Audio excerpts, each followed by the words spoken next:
fluff will make it seem voluntary. Jim, you spent the entire week sitting on that riser? Yeah, 5 days in a riser. I saw that video of you playing with the cones. Oh, yeah.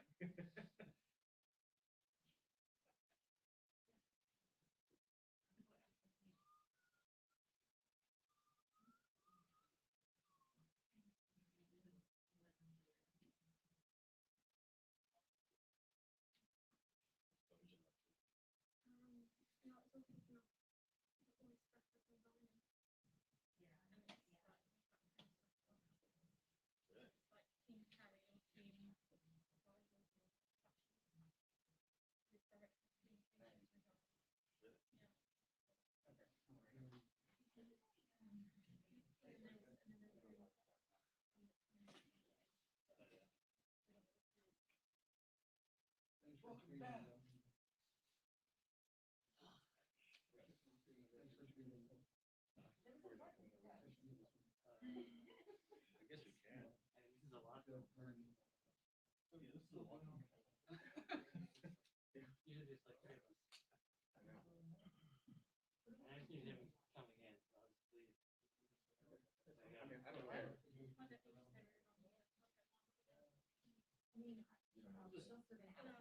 Yeah, for him. But it's just one person. So he has to show them with other people. I think it was important that. Was not important.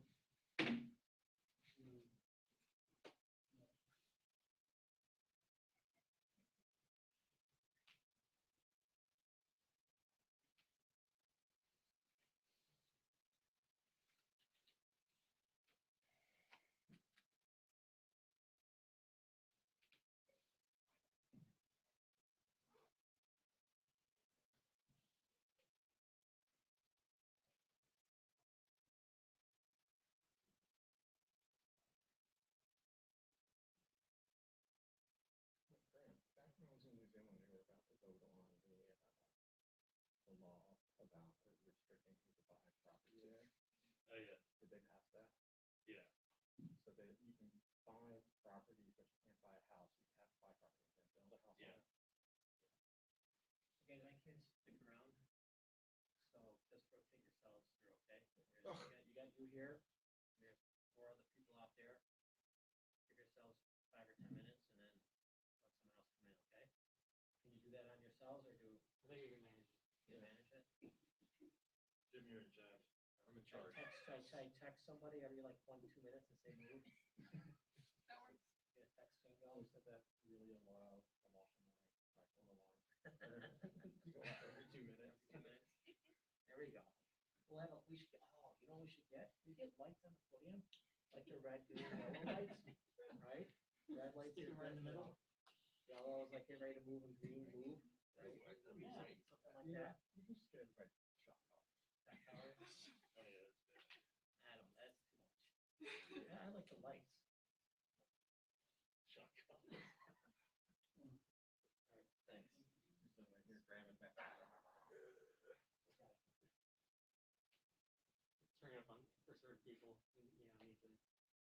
Yeah. Then Graham will be back there. Jeff's in the back. It's maxed out. Get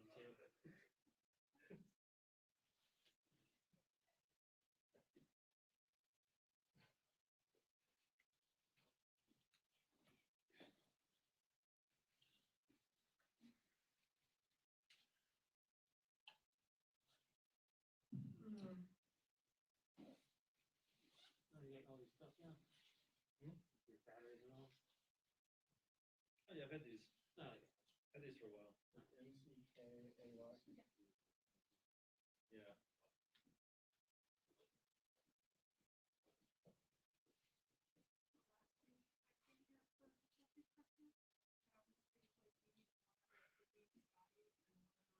I have to teach Tasha how to use the remotes on these. Oh, God, how awkward. Because at Delaware, board with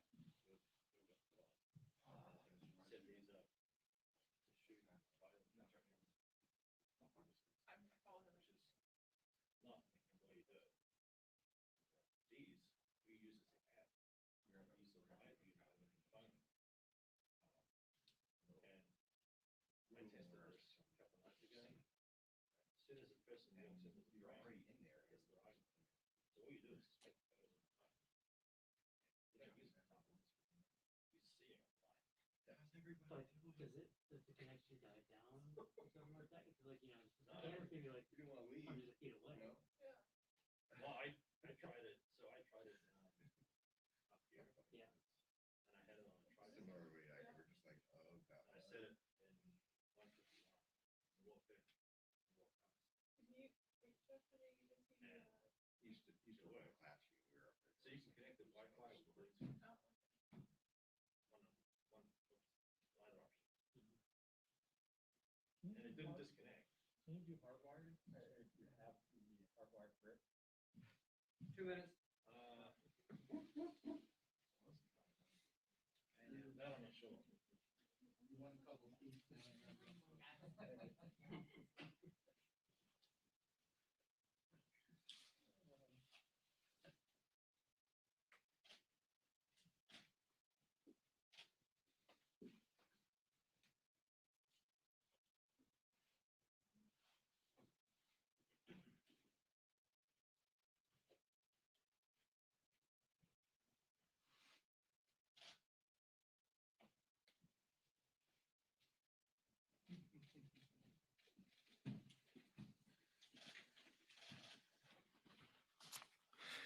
Good morning, all. Yesterday, the country paused to recognize their nation's veterans. And on behalf of the entire Republican Conference, I want to express our heartfelt appreciation to every veteran who has served our country. Their commitment to service and the love of the country exemplifies the very best of America. They deserve leaders in Washington who will hold the line and do their part in protecting our individual liberties at home. That is why I could not be prouder of the House Republicans and those who will join us in the next Congress. It will be the most diverse class we have ever had. Many have already dubbed this year the year of the Republican woman, and it couldn't be truer from that statement. We are poised to have 29 House Republican women join our ranks, surpassing the previous record. Every Democrat incumbent who lost, either lost to a woman, minority, or a veteran Republican. Meanwhile, Democrats are set to have the slimmest Democrat majority since World War II. Pundits doubted us. Polls were stacked against us. And I don't believe one person in this room believed we'd win one race. The Cook report said we'd lose 15-20. The majority leader, Steny Hoyer, said just days before the election that we would lose, that they would gain 15 seats and Republicans would lose them. Sherry Boustros, the head of the DCCC, I guess for a few days longer, poised that they would be double digits victories. Nancy Pelosi, the Speaker of the House, claimed that she was not only winning the majority, she was having 2 elections this November, that it would be such a large victory, she would guarantee the majority for the next election as well. They were all wrong. Not one Republican incumbent lost. Republicans won from Miami to New York to Minnesota to California. The only seat the Democrats won was an open seat. And then they claimed to have won a redistricting in North Carolina where Republicans didn't even run. I heard the speaker call it a mandate. It was a mandate against socialism. It was a mandate against defunding the police. It was a mandate against wasting a majority that the Democrats have done for the last Congress. While the Democrats praised socialism and advocated to defund the police, our members made a commitment to America. That they would restore our way of life, rebuild our economy, and renew the American dream. We are eager and ready to show up to work, unlike the Democrats. Yesterday, Chairperson Lofgren she signaled that the Democrats have infrastructure in place to ensure Democrats can continue to get paid for not showing up to work. Something Americans across this country don't have the privilege to do. Millions of Americans have already returned to work, and millions more want to return. If they are willing to show up in person, so can we. It can be done in a safe manner to minimize the risk for members, for staff, employees, and for you, the press. Just as we did with the proxy voting scheme, House Republicans will stand up and defend the Constitution. even if it gets in the way of the Democrats' boat vacations and road trips to rocket launches. We believe Congress is essential. We believe you just spent some millions of dollars saying you'll be the voice for all the you in your district. You should show up and be that voice. Just like in May when I put myself and Tom Cole and Rodney Davis gave a plan to open up the House safely with testing, which the Speaker denied us. The ability to have rooms separated and distance so we could have hearings in a safe manner. Even to this day, the Speaker has no plan of how to have the House safely open up. Our success is already threatening Democrats. Instead of planning to work with us, they are already plotting ways to silence the minority party's voice in Congress. As many of you know, they want to change the rules to the motion to recommit, the MTR, as many of you know it. It's the only way that a legislative body allows a minority just to have one amendment to a bill. It's the only way the minority party can use the influence to improve legislation and serve as their constituents' voice in DC. We won't let them silence us. This election cycle has made one thing clear. The Republican Party is now the party of the American worker. That is the actual mandate that we had from the voters. We are going to fight them, push back against Democrats' radical policies, and we'll continue to put America first. With that, let's open up for questions. Yes, sir. With regard to the election, Mhm. Nancy Pelosi has, and Speaker Schumer, Leader Schumer has said basically that with all these lawsuits, that all it's doing is just jeopardizing the democracy of America. Not at all. You've got a hand recount going in Georgia. Every recount needs to be finished. You got challenges inside courts. Every challenge needs to be heard. Regardless of who you support in this election, at the end of the day, we want America to be united. Regardless of how this outcome is, you want to be able to trust the election. If there was something that was wrong in this election, we do not want to repeat it for the future either. Just as we watched in the race in 2000, it carried out more than 37 days because there were court cases. They were heard. I think when you have more than 150 million Americans voting, let's make sure we get this right. Yes, ma'am. Texas is a concern. Democrats had really pinned hopes on about 10 seats, I think. Can Republicans now say that Texas is red and going forward for the next few cycles, or no? Look, I think every place is going to be competitive in the future. This country is very divided. We're watching all these races, but the Democrats said they were going to flip Texas. The Cook report actually had it as a toss-up, I think, at the end. They believe they were going to win all these open seats. They believe they were going to defeat incumbents. They didn't, not only in Texas, they did not defeat one Republican incumbent who ran for re-election. In the open seats, they only won one on the large number of all the open seats. In Texas, no, they didn't defeat one down there. And we, just like in every other state on this win, we're going to have some amazing women. Beth Van Dyne, who's going to add to the delegation of Texas and to the Republican Party. Yes. You mentioned all these women, the Republicans, now 29 coming in, but how concerned are you about the Marjorie Taylor Greene, the Lauren Boeberts, who have talked about and supported QAnon in the past, creating controversy for your conference?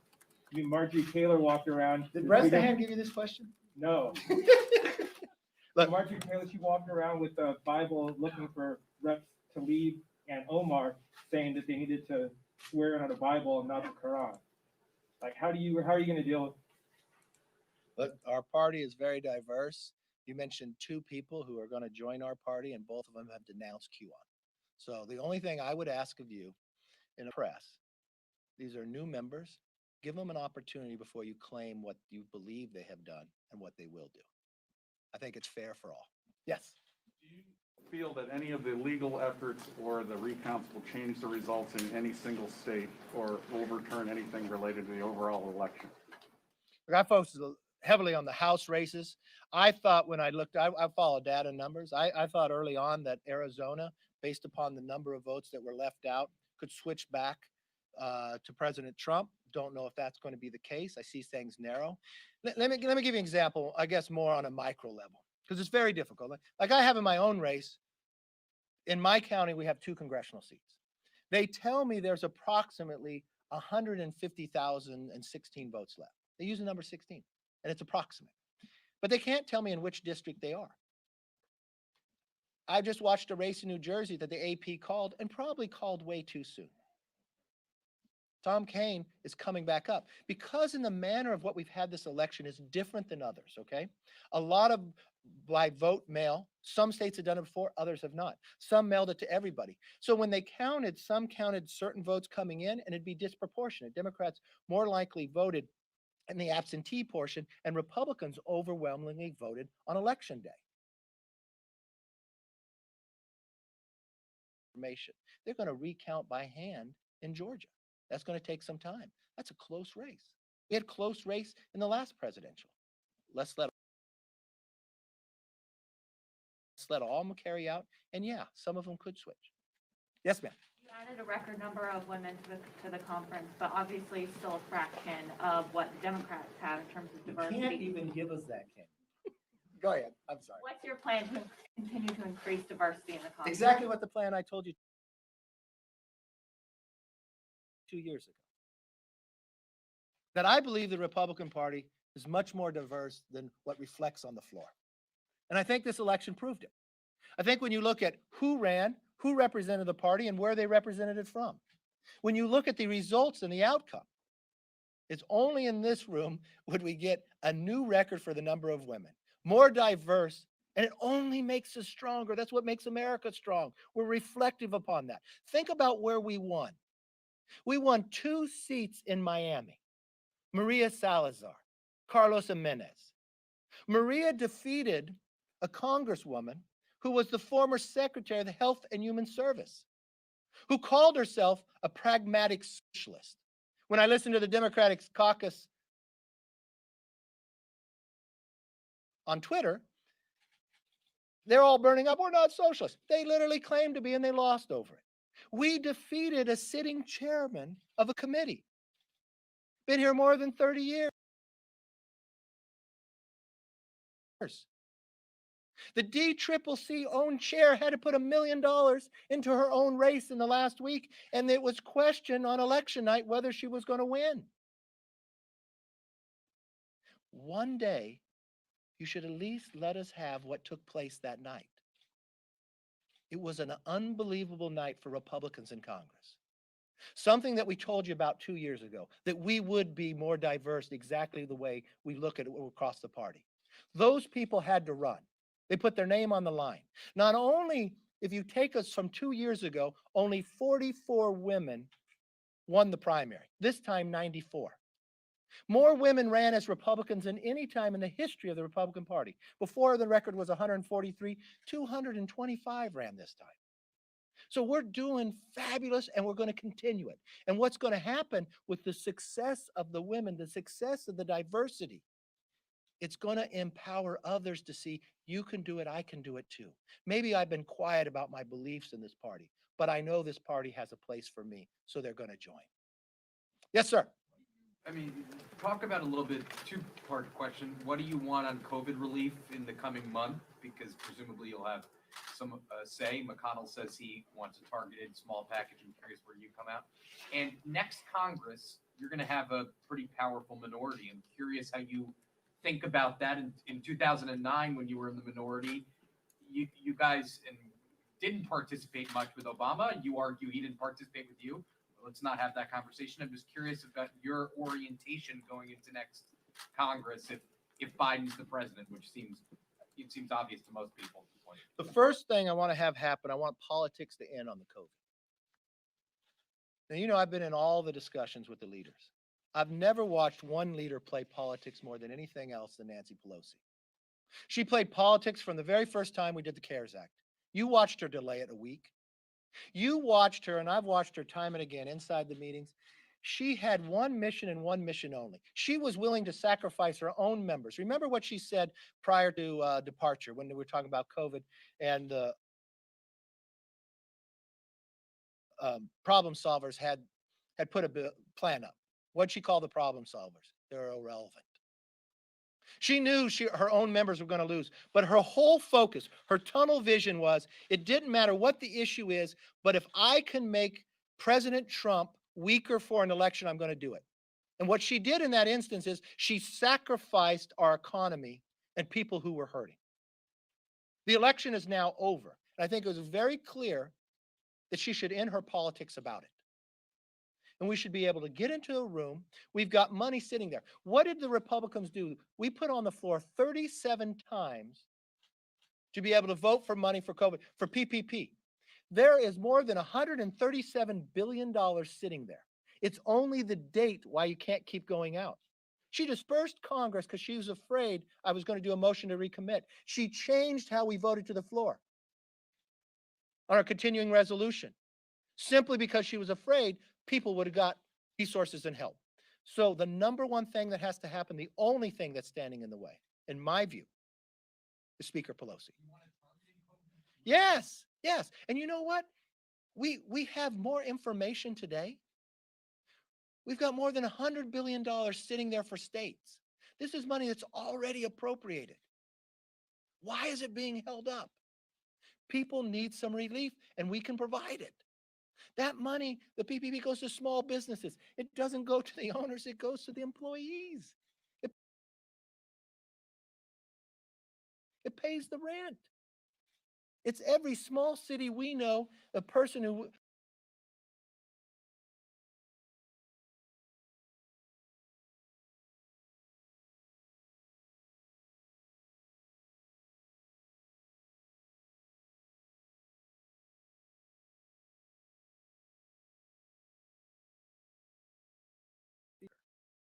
you see, the numbers are different. It is the smallest Democrat majority since World War II. And from every reporting I'm seeing, or if I'm just reading Twitter, from their conference chair to Congresswoman AOC, it doesn't seem they're getting along very well. They're fighting on the fundamental of who they are, for what they champion and what they lost over. And they have the exact same leadership team that they lost last time with. I don't know in history, has there ever been a leadership team to lose the majority twice? Well, if they elect the same, we'll know for sure whether that will be in history. Do you think that, I always look forward to your question. I appreciate that. I would ask you too. James Langford and Chuck Grassley both say that Joe Biden should have access to classified briefings to prepare for the transition. Do you believe that Joe Biden should have access to classified intelligence briefings? Only because I knew you were coming. I wanted to make sure what Joe Biden said too. You know, I'm part of the Gang of Eight.